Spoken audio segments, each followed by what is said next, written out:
And welcome back to my channel. আজকে video topic হলো environment study, যাদের সবার আছে। এটা আর্টস, কমার্স, সায়েন্স সবার আছে। এই এক্সামটি তোমাদের দেওয়া খুবই ইম্পর্ট্যান্ট, তোমাদের 40 মার্কের আসে। সো এই কী আসতে পারে এরকম আমি তোমাদের বলে দিচ্ছি। কোন টাইপের ভাবে 1 মার্কের কোয়েকশন আসে, 6 মার্কের কোয়েকশন, 2 মার্কের কোয়েকশন কীভাবে আসে এটা আমি বলে দিচ্ছি। এই কোয়েকশন এটা কোনো 100% কমন কোয়েকশন নয়, এটা থেকে আলাদাও আসতে পারে। সো চলো শুরু করা যাক।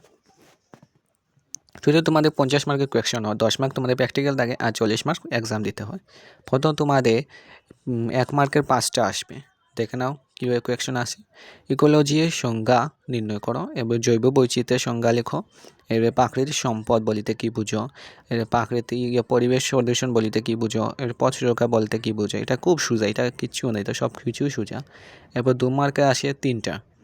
পরিবেশ বিভিন্ন অংশসমূহ কী কী, এবার স্ট্র্যাটোস্ফিয়ারে থাকা ওজোন গ্যাসের স্তরের ভূমিকা কী, এবার নবীকরণযোগ্য প্রাকৃতিক সম্পদসমূহ কী কী উদাহরণ দাও, এইসবই। এরপর 3 মার্কে আসে 3টা। দেখে নাও, আমাদের দেশে 2টি জৈব বিচিত্রের সংরক্ষণ ব্যবস্থা বিষয়ে আলোচনা করে। এবারে ভূমি দূষণ কী, তাকে কীভাবে নিয়ন্ত্রণ করা যায়।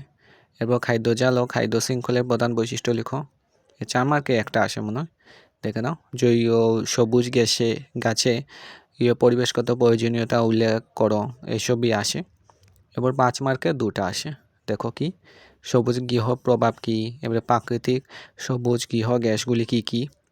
এরপর পরিবেশ বেশীয় পরিবেশ বেশীয় পিরামিড বলিতে কী বুঝো। এবারে বিভিন্ন প্রকার পিরামিড সম্বন্ধে আলোচনা করো, এসবই। সংজ্ঞা লিখতে হয় তোমাদের। 3 মার্কের 2টা আসে, 2 মার্কের 3টা আসে তোমাদের, 2টা 6 মার্কের। উৎপাদক, উপভোক্তা, পচনকারক, এসব কমনও থাকে তোমাদের, খুবই কমন। সো এনভায়রনমেন্ট স্টাডিজ কোনো এক্সামও নয়, এটা তোমাদের বিষয়, কিন্তু কোয়ালিফাই করতে হয়।